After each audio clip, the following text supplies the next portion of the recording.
हाय, मैं हूं अखिलेश। आज हम पढ़ने वाले हैं कि गॉस लॉ का एप्लीकेशंस।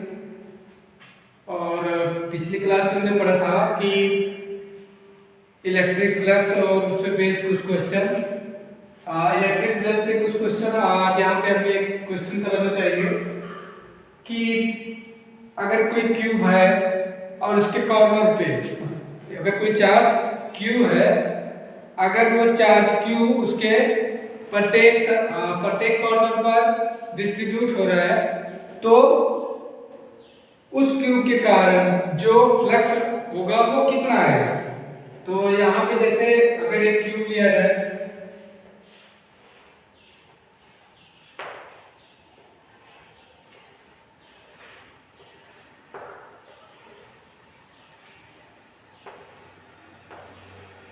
ये यहाँ पे क्यूब है, इसके प्रत्येक कॉर्नर यहाँ पे जैसे अगर 1 2 3 4 5 6 7 और 8 प्रत्येक कॉर्नर पे इस पे जो चार्ज दिया गया है वो टोटल कितना है, क्यू है। क्यू चार्ज इसको दिया गया है तो इसके ईच कॉर्नर पॉइंट पे जो चार्ज का एक प्रत्येक कॉर्नर पे रखा गया है तो हर एक पे कितना आएगा, क्योंकि एक कॉर्नर है तो यहाँ पे ईच कॉर्नर पॉइंट पे कितना आएगा।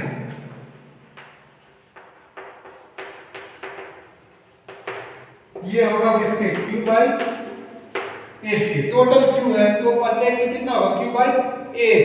तो यहाँ पे जो पहले तो फ्लक्स हम लिखेंगे, इलेक्ट्रिक फ्लक्स जो आएगा इस क्यूब के लिए वो हम क्या लिख सकते हैं कि क्योंकि गॉस का लॉ अप्लाई करेंगे यहाँ पे गॉस नियम को, तो यहाँ पे क्यू इनक्लोज होता है कितना इससे चार्ज से संबद्ध है डिवाइडेड बाय एप्सिलॉन नॉट। तो क्यू क्लोज यहाँ पे चूंकि क्या है, क्यू बाई 8, तो यहाँ पे हम क्या लिखेंगे, क्यू बाई 8 और डिवाइडेड बाय एप्सिलॉन नॉट। तो ऊपर आगे हो जाएगा क्यू बाई 8 एप्सिलॉन नॉट, ये टोटल फ्लक्स। तो अगर ईच कॉर्नर पॉइंट पे अगर चार्ज डिस्ट्रीब्यूट हो रहा है तो टोटल फ्लक्स आएगा वो क्यू बाई 8 एप्सिलॉन नॉट। जहां पे जो क्यू है ये क्यू चार्ज इसको टोटल दिया गया है, इसके प्रत्येक कॉर्नर पॉइंट पे कितना आएगा, क्यू बाई 8 क्यों आएगा, क्योंकि यहाँ पे 1 2 3 4 5 6 7 8 कॉर्नर पॉइंट है तो यहाँ पे क्यू बाई 8 हो जाएगा। अगर ये बोला जाए कोई मान लेते कि ऐसे फिगर ये बना हुआ है, यहाँ पे कोई चार्ज है, मान लेते हैं कि 3q पॉजिटिव में माइनस q है और यहाँ पे कोई चार्ज है 2q। अगर इस सरफेस से पूछा जाए कि फ्लक्स इस सरफेस के लिए इन सभी चार्ज को जो वितरण किया गया है +2q +3q -q, तो इसके द्वारा फ्लक्स कितना होगा। तो फ्लक्स यहाँ पे चूंकि गॉस का नियम है तो फ्लक्स वो चूंकि कितना, क्योंकि आउटसाइड अगर चार्ज होगा तो इसके कारण तो कितना हो जाएगा, 0। फिर यहाँ पे चूंकि चार्ज 2 है +3q -q, तो यहाँ पे इनकी इसका जो इफेक्टिव चार्ज होगा इसको इफेक्ट यहाँ पे जो q इनक्लोज आएगा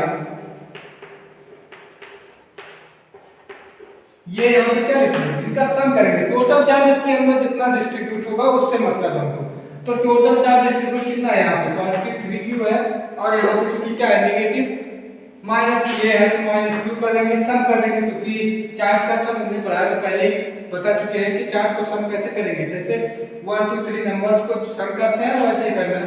तो +3q -q divided by epsilon not, यहाँ पे कितना आएगा, 2q और ये तो टोटल फ्लक्स जो आएगा यहाँ पे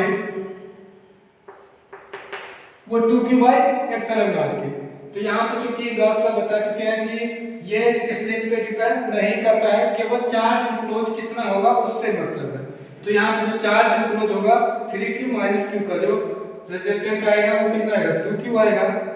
चूंकि +2q के कारण जो फ्लक्स आएगा वो 0 होगा, क्यों, क्योंकि ये आउटसाइड है।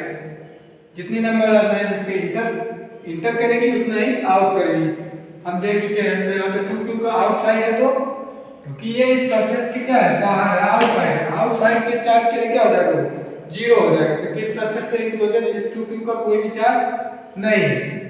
तो अब हम गॉस लॉ पे करते हैं कि अगर कोई इनफाइनाइटली लॉन्ग बोलने मतलब बहुत अगर कोई लॉन्ग स्ट्रेट वायर है, कोई तार है सीधा लंबा अनंत लंबाई का, तो उसके आर दूरी पर मान लेते हैं कोई दूरी स्मॉल आर है, उससे आर दूरी पर जो विद्युत क्षेत्र कितनी विद्युत आएगी वो कितनी आएगी।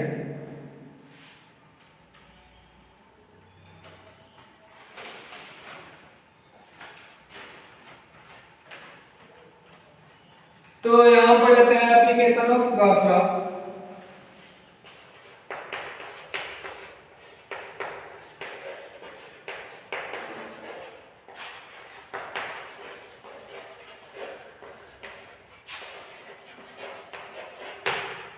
इसमें फर्स्ट पढ़ते हैं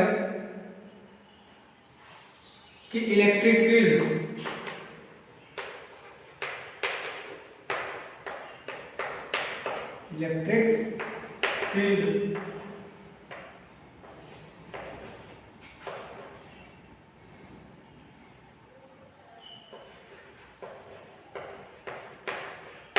due to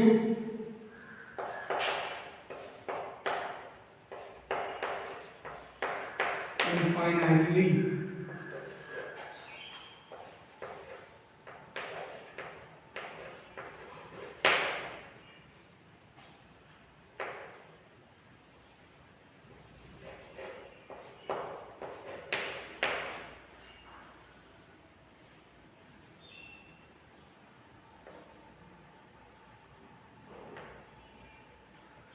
electric field due to infinitely long wire uniformly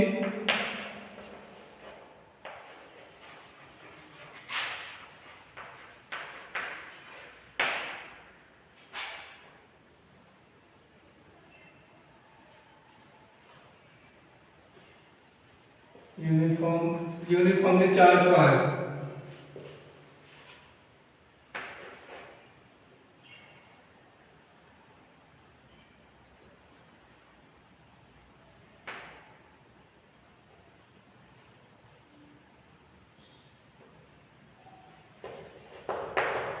long wire with uniformly charge distribution यहाँ पे है कि कोई अनंत लंबाई का तार है लॉन्ग अधिक लंबाई का, तो उसके कारण आर दूरी पर कोई स्थित है तो उस पर जो विद्युत क्षेत्र की तीव्रता लगेगी वो क्या होगी, तो ये याद कर लो। तो अनंत लंबाई के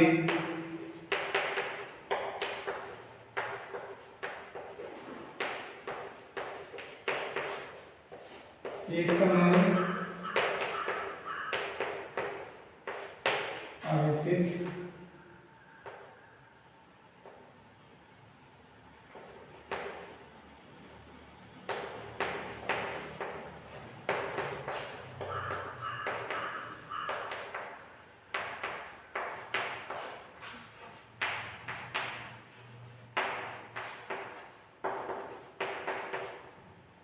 विद्युत क्षेत्र। तो यहाँ पे अनंत लंबाई का सेंस हम ये समझ लेंगे कि ये अनंत लंबाई का एक समान आवेशित चार्ज की जो पॉइंट, जैसे अगर कोई स्ट्रेट यहाँ पे electric field due to infinitely long straight wire है, एक चीज यहाँ पे देख लीजिएगा, ये स्ट्रेट वायर एक सीधे तार के कारण विद्युत क्षेत्र है। तो मान लेते हैं कि कोई एक स्ट्रेट वायर है,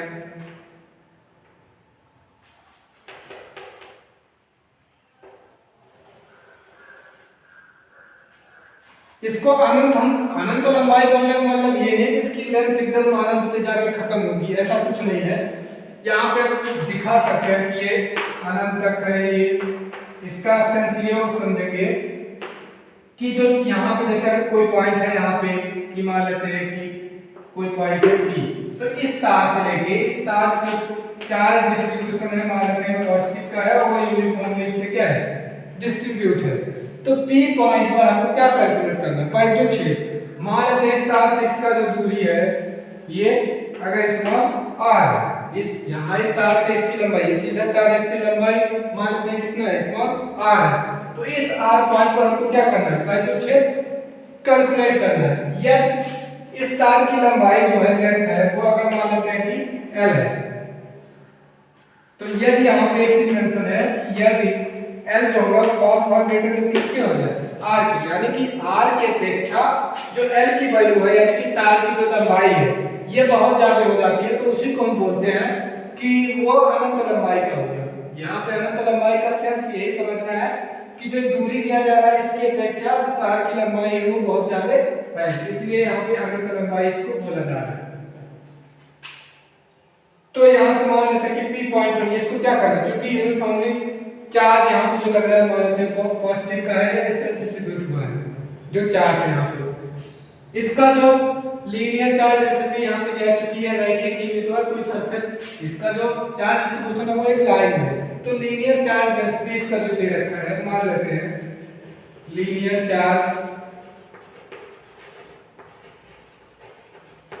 डेंसिटी जो है वो यहाँ पे लैम्डा वो किसके बराबर है, Q बाई L के। यहाँ पे जो चार्ज लग रहा है टोटल Q है और L क्या है, टोटल लंबाई तार की। तो हमको इस P पॉइंट पर वैल्यू चेक करना है। तो अब हमको जैसे अगर गॉस का नियम यहाँ पे अप्लाई करना है तो एक हमको गॉसियन सरफेस ड्रा करना पड़ेगा। गॉसियन सरफेस ड्रा करने का सेंस ये, अगर P पॉइंट पर जैसे यहाँ से यहाँ पॉइंट अगर लेंगे, यहाँ से यहाँ, अगर इसके P पॉइंट पर इधर या इधर भी कहीं भी अगर हम पॉइंट लेते हैं तो उस पॉइंट का जो वैद्युत क्षेत्र आएगा वो एक समान ही होगा। तो इसके हर एक पॉइंट पर इस दूरी पर जो वैद्युत क्षेत्र होगा वो क्या होगा, समान हो रहा है। तो यहाँ पे हम जो गॉसियन सरफेस ड्रा करेंगे वो क्या हो जाएगा, सिलिंड्रिकल हो जाएगा।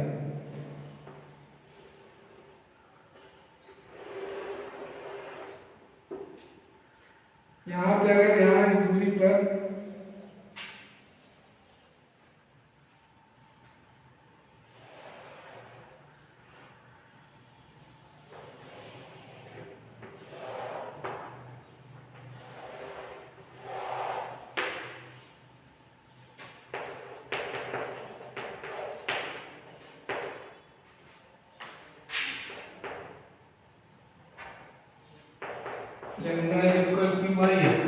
यहाँ पे P पॉइंट पर यहाँ पे है। अब हम क्या करना है कि इसमें चूंकि कितने सरफेस हो गए, एक ये इधर वाला सरफेस ये क्लोज सरफेस ही है, इतना ध्यान रखेंगे कि जो गॉस का नियम है वो केवल क्लोज सरफेस के लिए लग रहा है। तो ये क्या है, बंद परिपथ हो गया एक, हम तो ये काल्पनिक एक गॉसियन सरफेस ड्रा कर लेते हैं। P पॉइंट पर हम यहाँ पे मान लेते हैं कि जो स्मॉल एलिमेंट है एरिया का, यहाँ पे क्या करते हैं हम एक स्मॉल एलिमेंट का एरिया वेक्टर लेंगे, तो ये इसके क्या आ जाएगा, आउटवर्ड बाहर की क्या आ जाएगा, ये इसके परपेंडिकुलर यहाँ पे वेक्टर ले लेते हैं। ये पॉइंट यहाँ पे जो है ये P है, क्योंकि पॉजिटिव चार्ज है यहाँ पे जो E का डायरेक्शन है वैद्युत क्षेत्र का वो किधर आएगा, इससे बाहर, तो E का जो डायरेक्शन है वो भी किधर लगेगा, इसके बाहर की तरफ लगेगा। तो यहाँ पे E और DS का जो डायरेक्शन है वो दोनों सेम है। एक ये सरफेस हो गया कर्व वाला सिलिंड्रिकल का, एक ये हो गया, इसको मान लेते हैं कि इससे जो फ्लक्स आएगा वो कितना है, phi1, नीचे वाले से जो यहाँ पे फ्लक्स आ रहा है वो phi2, और इससे जो आ रहा है ये मान लेते हैं कितना है, इसका phi3, इसका जो है ये phi3 मान लेते हैं। तो यहाँ पे इस सरफेस के लिए अगर हम देखें तो E जो वैद्युत क्षेत्र किस डायरेक्शन में लग रहा है, इस डायरेक्शन में, लेकिन जो इसमें एरिया वेक्टर आएगा, एरिया वेक्टर इसके किधर आएगा, अपवर्ड, एरिया वेक्टर जो आ रहा है इसके अपवर्ड आएगा। यहाँ पे जो एरिया वेक्टर आएगा वो इसके डाउनवर्ड नीचे, ये भी एरिया वेक्टर है और यहाँ पे भी क्या है, ये एरिया वेक्टर, एरिया वेक्टर ये आउटवर्ड लगेगा, जबकि वैद्युत क्षेत्र कितना लगेगा। तो यहाँ पे ऐसा लिख सकते हैं कि phi1 तथा phi2 के लिए एरिया वेक्टर और E के बीच, E यानी कि वैद्युत क्षेत्र E के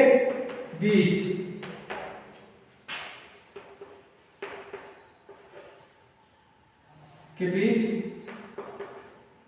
कोण थीटा इक्वल कितना आएगा, 90। तो दोनों के बीच में जो एंगल बनेगा क्योंकि एक इधर लग रहा है और एक इसके परपेंडिकुलर ऊपर की ओर, एक इस साइड ऐसे आएगा इसके ऊपर, दोनों के बीच में जो एंगल बन रहा है यहाँ पे ये ds है, ये e वेक्टर है, तो दोनों के बीच में कोण कितना है 90 अतः ये ऊपर वाला जो यहाँ पे है ये सरफेस मान लेते हैं कि ये S1 का है, ये मान लेते हैं किसके S2 का है और ये मान लेते हैं सरफेस S3 के लिए। तो अतः सरफेस S1 तथा S2 के लिए जो फ्लक्स आ रहा है वो किसके बराबर है, फ्लक्स 0 होगा। इसका मतलब ये समझेंगे कि हम φ1 और ये φ2 ये किसके बराबर है, 0 के बराबर है। यहाँ पे φ1 ये φ2 ये किसके बराबर है, 0 के बराबर है। तो बना केवल जो फ्लक्स आ रहा है वो किसके कारण है, φ3 के कारण है, जो सरफेस S3 है इसके कारण बिंदु P पर। यहाँ पे ds जो है वो एरिया वेक्टर का स्मॉल दिया गया है। अब इसको आगे करते हैं, तो यहाँ पे ये कर सकते हैं कि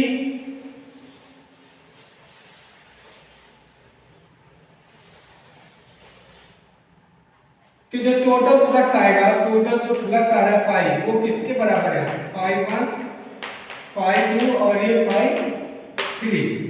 टोटल फ्लक्स जो होता है गॉस अप्लाई क्या है,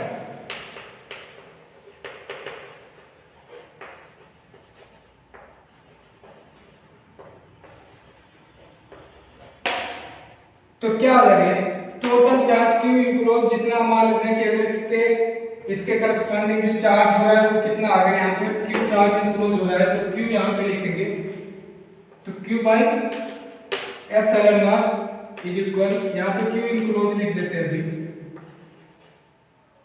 वो बराबर किसके φ1 यहाँ पे 0 इसके कारण 0, इसके φ3 के कारण जो आएगा वो चूंकि किसके बराबर है, जो टोटल फ्लक्स आएगा यहाँ पे वो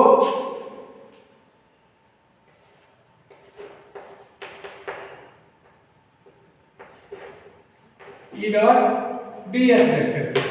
अब यहाँ पे Q इनक्लोज किसके बराबर है, E डॉट ds जो आ रहा है यहाँ पे E डॉट ds यहाँ पे लिखेंगे तो E डॉट ds उनके बीच में जो एंगल बन रहा है वो किसके बराबर है, यहाँ पे जो एंगल बन रहा है वो चूंकि ये हम Q बाई एप्सिलॉन नॉट लिख सकते हैं और ये बराबर हो जाएगा E चूंकि यूनिफॉर्मली यहाँ पे लग रहा है इंटीग्रल ये केवल बचेगा किसके ds के, यहाँ पे इसको ऐसे लिख सकते हैं कि E ds cos 0 की वैल्यू यहाँ पे 1 हो जाएगी, तो ds बचेगा, ds को E चूंकि यूनिफॉर्मली लग रहा है तो ये बाहर कर लेंगे, ds का इंटीग्रल हो जाएगा, तो ये E इनटू यहाँ पे ds क्या है,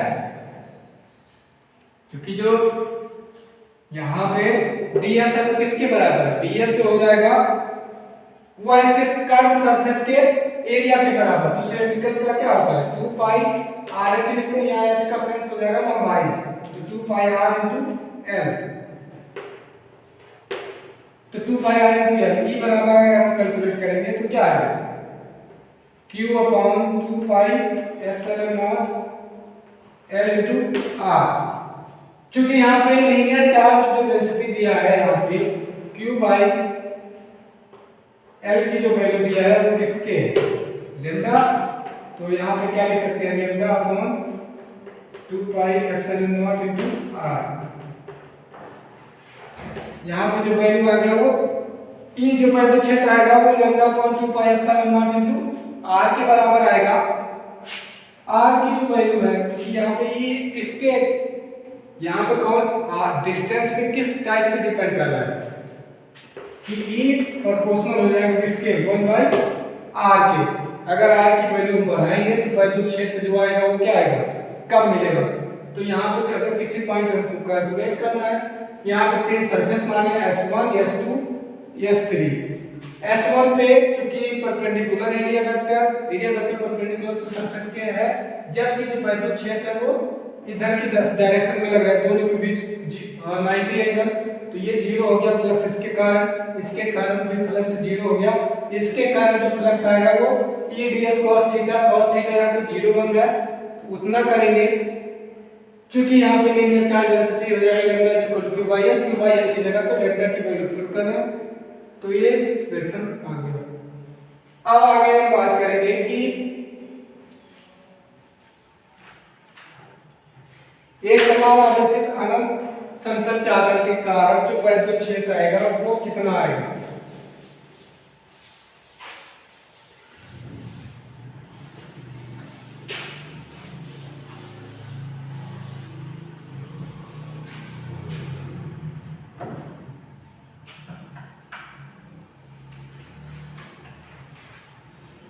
तो यहाँ पर देखेंगे electric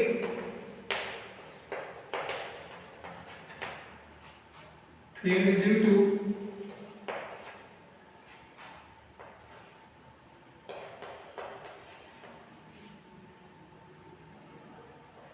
due to a larger plane sheet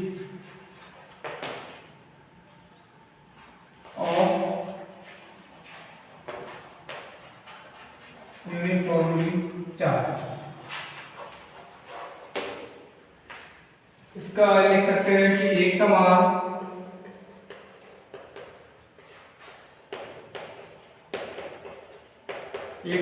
आवेशित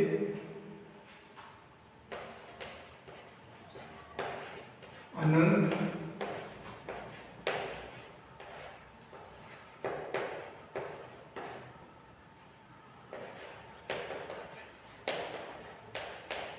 के कारण यहाँ पे वैद्युत क्षेत्र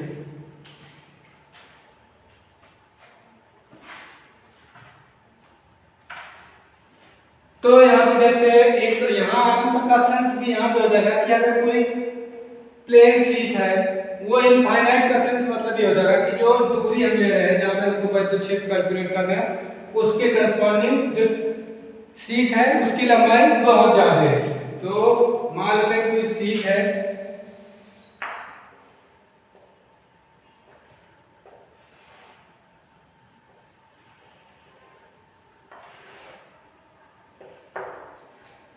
इस पे जो चार्ज डिस्ट्रीब्यूशन है वो यूनिफॉर्मली इसके सरफेस पे ये ऐसे वितरित हुआ है, डिस्ट्रीब्यूट किया है।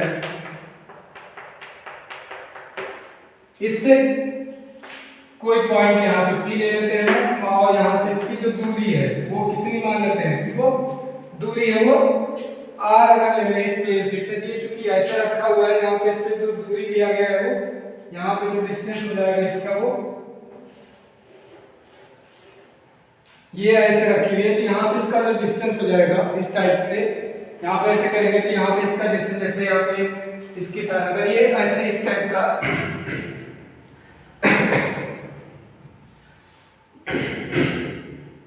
यहाँ से इसका अगर दूरी ऐसे ले लें तो यहाँ से इसका जो डिस्टेंस हो जाएगा यहाँ पे वो चीज यहाँ पे डिस्टेंस दिया है कितना है यहाँ पे डिस्टेंस जो है वो अगर स्मॉल r दिया है तो वो उस पॉइंट पर जो हो जाएगा वैद्युत क्षेत्र वो कितना आएगा।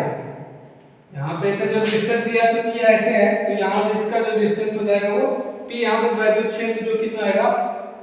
तो इससे जैसा जिसके फर्स्ट वाले केस में लिए कि यहाँ पे p पॉइंट पर कौन सा शेप आएगा तो यहाँ पर भी हम क्या ले लेते हैं सिलेंडर शेप ले लेंगे कि इसके कारण जो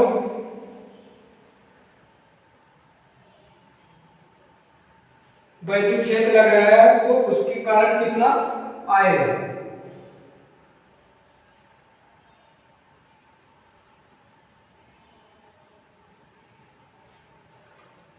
तो यहाँ पे क्या करेंगे एक सिलेंडर यहाँ पे ड्रा कर लेंगे, इधर भी सिमेट्रिक करना है।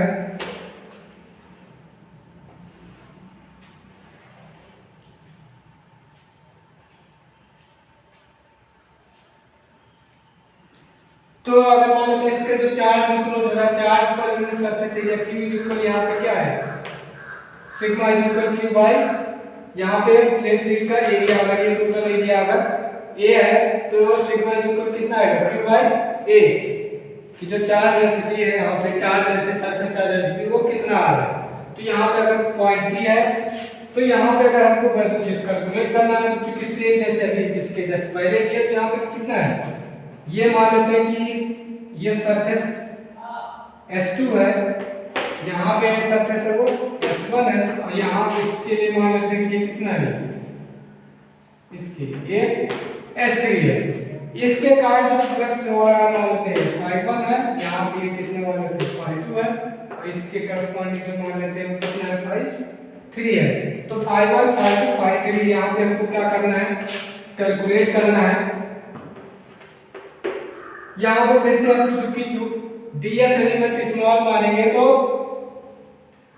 यहाँ पे इस वाले वेक्टर के लिए देखें, तो यहाँ पे चूंकि पॉजिटिव चार्ज है, यहाँ पे जो वैद्युत क्षेत्र लग रहा है वो किधर रहेगा, P से बाहर की ओर। तो यहाँ पे E का जो डायरेक्शन हो जाएगा वो E, यहाँ पे अगर किसी एरिया वेक्टर को लेंगे इस S1 सरफेस के लिए तो किधर आएगा, वो भी इसी के साइड आएगा। मान लेते हैं कि एरिया अगर ds बन रहा है तो जो ds बन रहा है वो किसके आ जाएगा, इसी के अलाउ हो जाएगा। तो यहाँ पे जो ds है वो भी किसके अलाउ हो जाएगा। यहाँ पे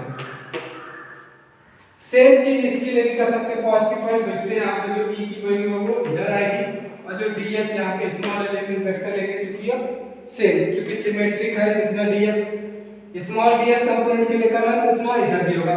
∅3 के लिए यहाँ पे जो कंपोनेंट अगर हम कोई ले इस साइड में, अगर इस साइड कैसे भी, तो यहाँ पे देखिएगा कि अगर यहाँ पे ds एलिमेंट अगर यहाँ पे लेंगे तो ds का यहाँ पे जो एरिया वेक्टर आएगा वो किधर आएगा, इसके नॉर्मल के साइड में, जबकि जो E की वैल्यू वो किधर आएगा, इसके इधर की साइड पे लग रहा है। तो यहाँ पे जो वैल्यू बनेगा वो कितना बनेगा, 90 बनेगा। तो 90 बनने के बाद क्या हो जाएगा, यहाँ पे जो ∅3 के लिए हो जाएगा S3 सरफेस के लिए, वो वैद्युत फ्लक्स किसके बराबर हो गया, 0 के। तो यहाँ पे हम ये कर सकते हैं कि कुल फ्लक्स अगर ∅ है तो ∅ बराबर कितना, ∅1 ∅2 और ये ∅3। ∅1 की वैल्यू यहाँ पे लिख सकते हैं कि E और ds के बराबर है, ∅2 की वैल्यू भी सेम यहाँ पे कितना E और ds वेक्टर हो गया, और थर्ड के लिए चूंकि हो जाएगा यहाँ पे ये भी ऐसे सेम है। अब यहाँ पे आपको दो एंगल पुट करना है कि कौन किसके बीच में कितना एंगल बना है। तो यहाँ पे EBS cos 0, यहाँ पे भी EBS cos 0, और यहाँ पे EBS cos 90। तो ये हो गया 0, ये दोनों सेम चीज है, cos 0 की वैल्यू 1 हो गई, तो यहाँ पे ये कॉमन कर लेंगे, तो ये ds यहाँ पे भी है और ये ds यहाँ पे भी, ये टोटल आ गया किसके, फ्लक्स के। अगर यहाँ पे टोटल चार्ज जो इंक्लोज हो रहा है वो अगर q, जो टोटल चार्ज कितना है q है, तो अगर यहाँ पे गॉस लॉ यहाँ पे अप्लाई करें हम, यहाँ पे ये है, ये आ जाएगा 2E ds, यहाँ पे जो ds है मान लेते हैं कि उसका वैल्यू जो है एरिया वो किसके है, a के। यहाँ पे ds जो इसका एरिया है प्लेन शीट का, वो मान लेते हैं कि अगर वो a है, तो यहाँ पे गॉस का नियम अप्लाई कर देंगे तो q बराबर किसके हो जाएगा, यहाँ पे लिख सकते हैं कि अप्लाई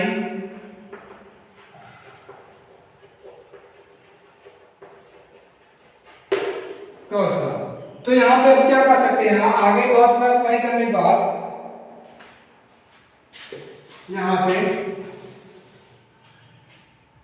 कि फाई क्यू इनक्लोज अगर चार्ज है यहाँ पे क्यू बाई एप्सिलॉन नॉट, ये बराबर किसके है 2 इंटू ई, ए के बराबर है, ई बराबर किसके हो जाएगा Q upon 2 epsilon not into ए।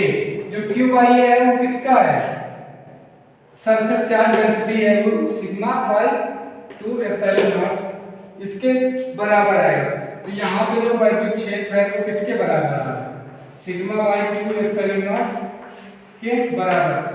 यहाँ पे एक चीज ये देख सकते हैं कि यहाँ जो वैद्युत क्षेत्र लग रहा है वह जो वैद्युत क्षेत्र लग रहा है वो डिस्टेंस पे डिपेंड नहीं करता है। जैसे इसके पहले सिलेंड्रिकल इनफाइनाइट लॉन्ग वायर के लिए था कि जैसे दूरी बढ़ती जाएगी तो वैद्युत क्षेत्र कम होता जाएगा। यहाँ पे ऐसा सिचुएशन नहीं है, ये दूरी से फ्री है।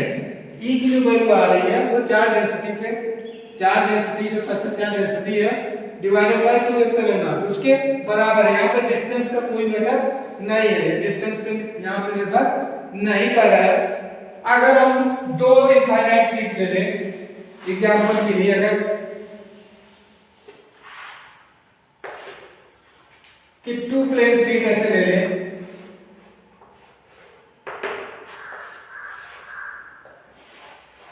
तो यहाँ पे अगर कोई पॉइंट ए है तो यहाँ पर वैद्युत क्षेत्र कितना होगा?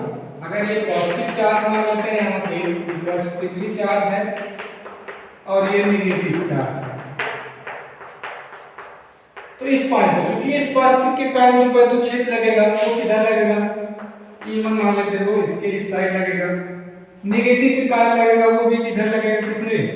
E2 के बराबर। तो E जो आएगा ए पॉइंट पर वो किसके बराबर जाएगा?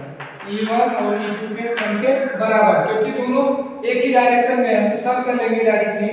E1 की वैल्यू कितना आएगी? सिग्मा बाई 2 एप्सिलॉन नॉट, इसका भी सिग्मा बाई 2 एप्सिलॉन नॉट, तो टोटल ये कितना आ जाएगा? Sigma by epsilon not. तो जो E1 की वैल्यू आ गई वो यहाँ पे E1 की जो वैल्यू आ गई वो सिग्मा बाई एप्सिलॉन नॉट के बराबर। ये कितना है? इसके मिडिल पॉइंट पर। सेम अगर यहाँ पे कोई पॉइंट मान लेते हैं कि ये V है, B कोई पॉइंट है यहाँ पे, इसके आउटसाइड है दोनों प्लेट के, तो यहाँ पे जो ये प्लेट अगर 1 मान लें, ये प्लेट कितना है? 2, तो 1 के कारण तो लगेगा इसके आउटवर्ड, लेकिन 2 के कारण कितना लगेगा? इसके E2 का जो डायरेक्शन हो जाएगा वो नेगेटिव चार्ज की तरफ हो जाएगा। तो यहाँ पे जो EB अगर हम कैलकुलेट करें टोटल वैल्यू क्षेत्र वो किसके बराबर है? E1 माइनस E2 के, क्योंकि दोनों बराबर है, E1 E2 बराबर है, ये बराबर है यानी कि सिग्मा बाई 2 एप्सिलॉन नॉट और माइनस सिग्मा बाई 2 एप्सिलॉन, ये किसके बराबर हो गया? 0।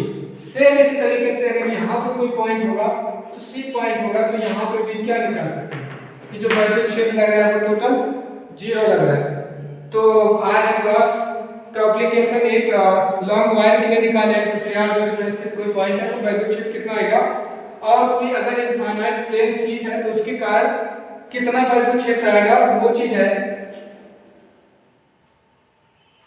नेक्स्ट कुछ इसके और एप्लीकेशंस हैं स्फेरिकल सेल रिंग के लिए, तो नेक्स्ट बताया जाएगा। आज के लिए बस इतना ही। Thank you.